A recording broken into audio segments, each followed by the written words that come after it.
आज म लौकाको तरकारी पकाउँदैछु। लसुन राखेर प्याज अनि भिडियो बनाउनै आउँदैन। अब कसरी काट्ने होला त? साना बनाएर यसरी काट्छु। कस्तो कलिलो रहेछ लौका पनि।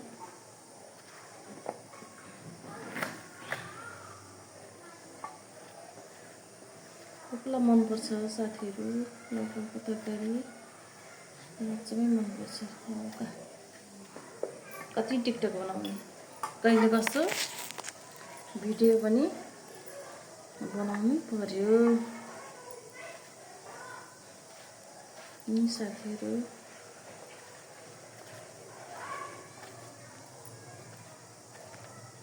कस्तो मिठो हुन्छ लौकाको तरकारी।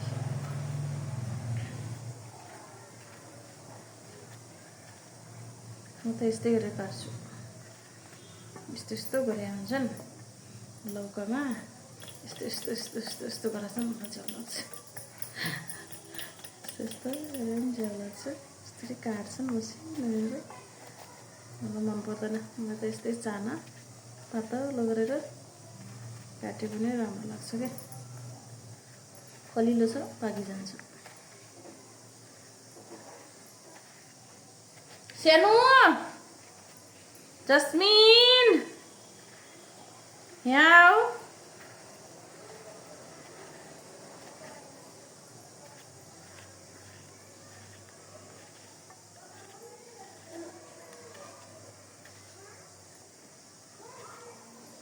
साथीहरू आज म लौकाको तरकारी पकाउँछु मिठो गरेर। यस्तो मनपर्छ मलाई लौका।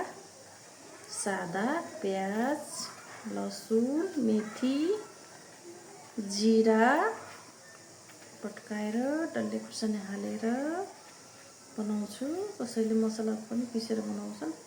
मलाई राम्रो लाग्दैन मसला पिसेको। तरकारी पकाउँदैछु। कराईमा कस्तो कालो रहेछ नभन्नु है, सफा छ। मलाई सानो च्याट्ट परेको कराई मनपर्छ, तर मलाई यो कराई राम्रो लाग्छ। छन् त 4वटा कराई छन् मसँग, तर मलाई यो लौकाको तरकारी पकाउन लाग्छु। ट्याक्क पारेर प्याज काटेछु, खुर्सानी टमाटर अलि थोरै छ, छोरीलाई लिन पठाउन लाग्छु। कराई पनि तताछु। अब मैले तेल हाल्नु पर्यो। तेल ट्याक्क पारेर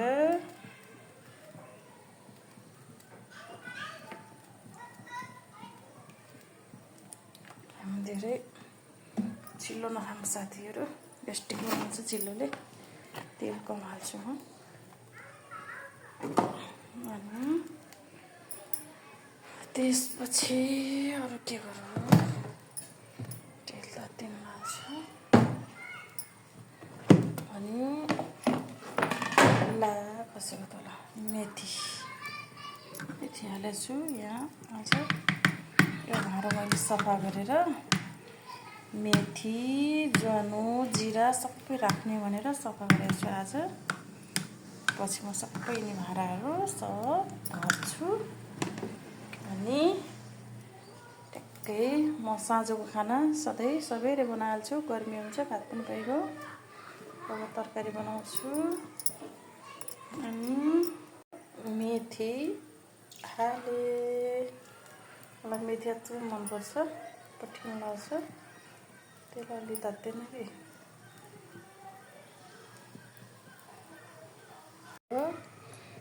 जिरा हाल्छु।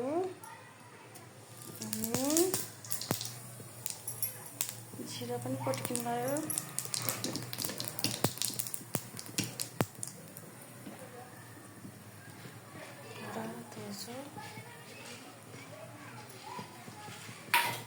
पखालेर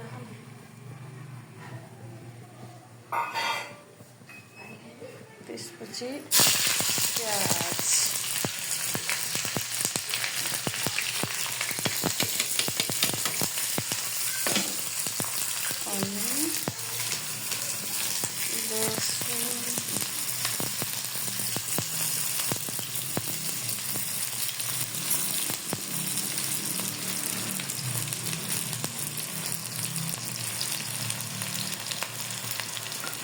पनिँदैन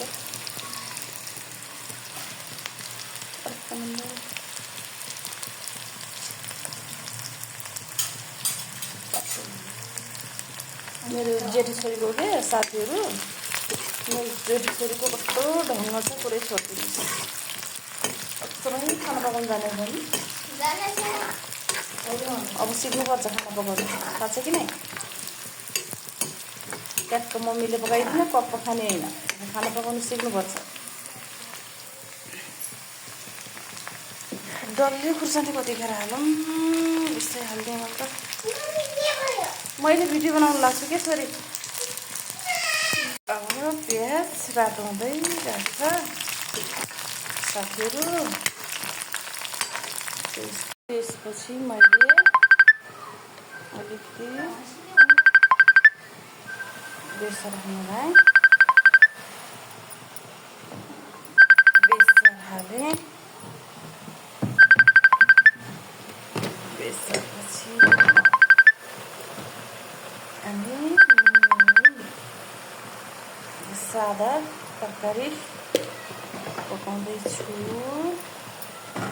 अनि टमाटर हाल्दैछु धनिया नभए मिठो हुँदाखेरि तरकारी पाक्दैछ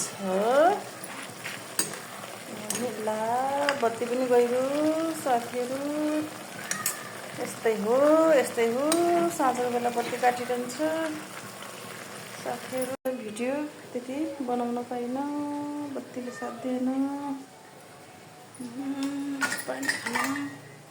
पानी खान पर्यो बरु आफैले भिडियोसम्म बनाएको छु बनाइदिने मान्छे छैनन् अनि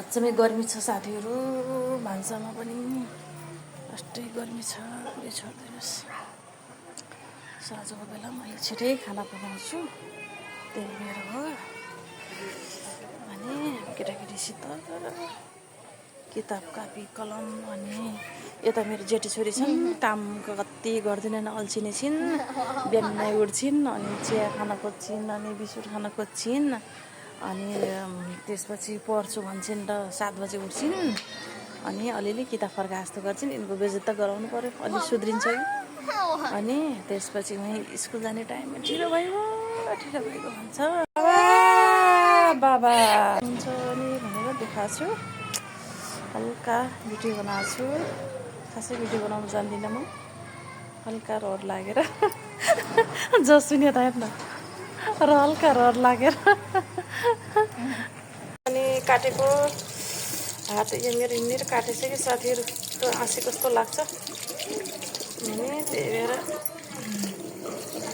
छोरीले हेर्नु त किताब बहीमा फालेर कुरै छोड्दैन ए कान्छी छोरीले नगराउ भइगयो त्यति भए हुन्छ धुन्छ मेरो छोरीले पनि यहाँ भन्ने 2 दिन खासभित्र पनि अब के गर्नु सजिलो भएपछि यस्तै हुन्छ नि अझ हाँस्छ अझ यो त्यति क्यामेरामा देखिन्न क्या भिडियो बिजीले गाली गर्नुहुन्छ भिडियो बनाएपछि भन्छ त्यही भएर टिकटक पनि बनाउने मेरो छोरीले